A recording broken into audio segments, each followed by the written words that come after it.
So this is where my G-Shock stash reside. What's nice is when you keep them closed up like that, you will notice some of them have turned off for the power save. Here we see the Mudman. It's going to turn itself on in a second. See that? There you go. That's the power save in action. Any others in power save? Not this. Yeah, I can see the metal square. There you go. Came back to life also.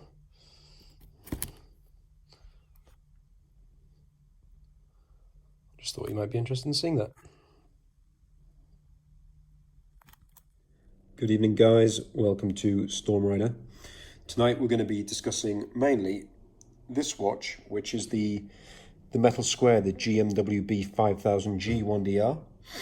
I've reached a milestone with this watch, so it's now almost exactly 12 months to the day since I bought it. And as you know, I wear these watches hard. I wear them as they're meant to be worn. I don't mollycoddle them, and I'm going to give you a in-depth damage report, show you how it's held up so far.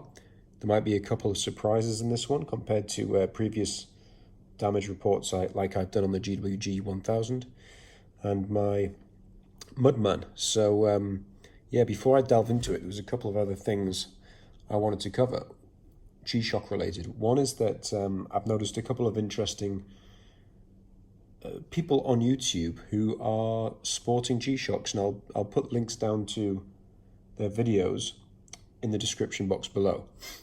One guy is Casey Neistat, which I'm sure any of you who are interested in the kind of cinematography and filming element of YouTube videos have heard of this guy. He's a kind of filmmaker, blogger, wildly successful, very, very interesting, comes across as a very nice guy. Yeah, but just in his latest video, I noticed he was wearing the GA-2100, but the one with the white, purple, and pink accents on it. Now, for me, that's an interesting, bold choice. Not one of the ones that I would personally be picking out, but for Casey Neistat, he's certainly a pretty, let's say, extrovert type guy, and it looks really good on him. It really suits his style and his kind of look and feel. So that was good. The other watch which came up was and this is something I've had my eye on personally for a while, the GBD H1000, the G Squad with the heart rate monitor. So Craig Ritchie on a YouTube channel called Team Ritchie. Again, I'll link these below. He has received one of these GBD H1000s, and it looks great. It's the white one. It's the one with the white and yellow strap, as I seem to remember. Black bezel, looks superb. I'm really, really wanting to get my hands on this, not least because heart rate training is something which I'm very interested in. I very much like to operate in zone 2 when I train, which for anyone who is interested or is looking to increase their general cardiovascular system, generally that means that you're not pushing your heart rate too high when you're working out. You might be running at a kind of gentle pace, and what it does is basically just builds up your engine for endurance. It's a very, very tried and tested way of making yourself fitter. Anyway, I digress. Both of those guys are wearing G-Shocks. Both of them look great, and yeah, check out the videos if you want to see them and how they look on their wrists. Okay, back to the GMW B5000G 1DR. As I say, 12 months since I've owned this thing, and basically it's been one of my go-to machines during that time. I have been wearing it for work on a regular basis. As you'll know from my other videos, I have been using the GA-2100 triple black blackout a lot also. Therefore, I would say that maybe I wear this in the region of 30% of the time that I go to the office. but also I'll wear it on smart casual days when I'm out and about. Because of the nature of this the metal bezel here, it's not necessarily the most obvious choice when you're doing something more physical. I've never used this in the gym. I wouldn't want to. I wouldn't use any watch with a metal bezel myself in the gym. I always want something that's got the resin or the rubber bezel, just for the sheer fact that you just knock things around, you drop dumbbells, you drop bars, you scratch up your watches, you hit the metal into your own wrist, and it's not very comfortable. So yeah, this watch is mainly smart casual or in the office. And one thing I would say off the bat is that it gets a lot of comments. People even what's the word? Kind of subconsciously all know what G-Shock squares are. Even people who aren't watch people, they have just got this thing in their childhood that they all recognize the watch. They know that they're an interesting piece of design. So when they come across something that you're wearing with a nice, decent, smart suit, and it's got like a metal finish to it, it kind of just draws their attention. And this has got, as you can see, like the metallic kind of sheen to the bezel at the top there and the bottom. So it does, on the wrist, it does definitely stand out. And yeah, I just get a lot of people kind of asking what it is, just they're interested. They want to know if it's original or if I've done something to it. People who don't know G-Shocks probably don't even know these exist. They just think that somehow I've got hold of a classic old G-Shock and somehow added a metal element to it. I don't know. Anyway, yeah, it's caused a lot of interest, a lot of conversation, good conversation starter. Of course, what people who aren't in the know don't realize is this has got so much functionality to it that even I didn't realize when I bought it how much I would love this watch. It's got the tough solar, which you can see the solar reception cells on the outside there, that kind of brickwork pattern. I'm a huge fan of tough solar. I know a lot of people will not even touch a G-Shock unless it's got tough solar. I'm not quite that hardcore about it, but it's certainly a brilliant bonus, which I'll always choose if I get the opportunity. This has also got the Bluetooth connectivity to the G-Shock connected app. I love it. I love the ease at which you can change time zones and various other elements of the watch, which you might just find a bit fiddly on the buttons. I don't personally, because I've been using the such watches for such a long time. My fingers know naturally where to go to adjust this as it's needed. But some people really, really like the G-Shock connected application, and I just think it's really, really good because you can, if you're a bit jet lagged and you're not sure exactly what's going on, you just want to make sure your watch is saying the right time when you're traveling. You just make sure that it's linked up to your phone very, very briefly. It works out where you are and it updates it perfectly. So yeah, that is one of the greatest benefits of this watch for me. Also, it's got the multi-band 6, so that's always another bonus, particularly if you've watched any of my videos about the capability of what multi-band 6 is and how it operates. People who are within the range of the stations where multi-band 6 is emitted, the coding that can set the watch, it's a hugely powerful capability and function for any watch. So that's just a quick rundown of reminder about what the watch has in terms of functionalities, on top of all the typical G-Shock functions. Also, it's got a wonderful color to the backlight there, which I always enjoy illuminating. It also has the ability to have reminders set, so if you have people's birthdays, for example, you can tell it when to remind you about that, and the actual text that you put in the G-Shock connected app will actually scroll across the watch when that happens. And then just a quick run through the different modes: world time, alarm, stopwatch, timer, So yeah, just the usual. Double click bottom left and it goes to the time again. Now, let's have a look at the damage element of this watch. And, you know, I'll be honest, I never expect to keep my watches perfect. One of the reasons why I do love G-Shock so much is because they can put up with the abuse that I tend to give them pretty well. This, in terms of the screen, absolutely fine. Zero scratches, zero issues whatsoever. Legibility of that is has been perfect. It's one of the most clear displays of any watch I've got.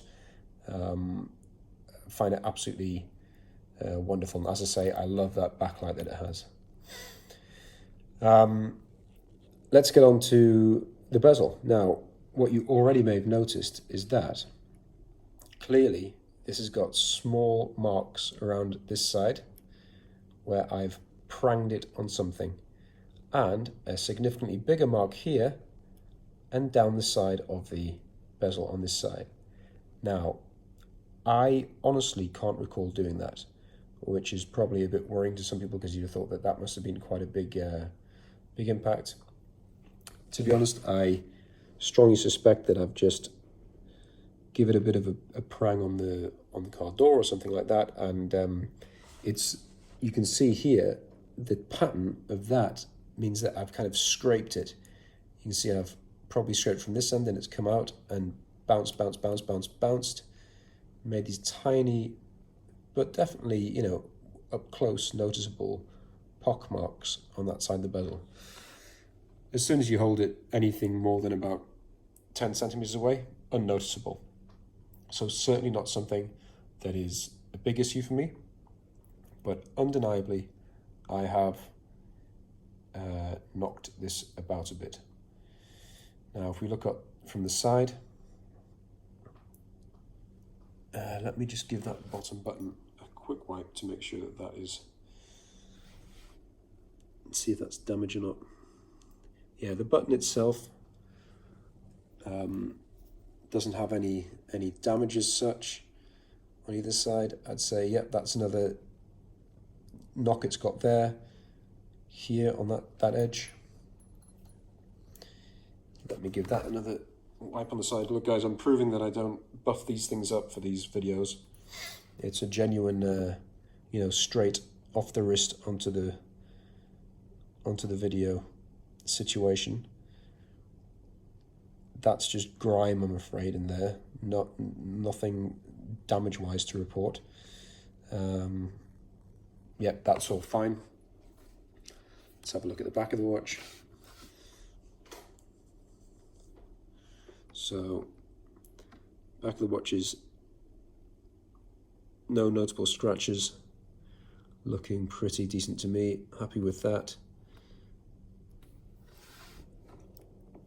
The strap itself has been fine. Now, some people don't understand why I would go for the kind of relatively bog standard resin strap on such a relatively high class G-Shock, and but the reason is, I've mentioned it before, any strap of any kind which is metal, basically I always find it pinches the arm hairs. That's one factor, and I just don't like that.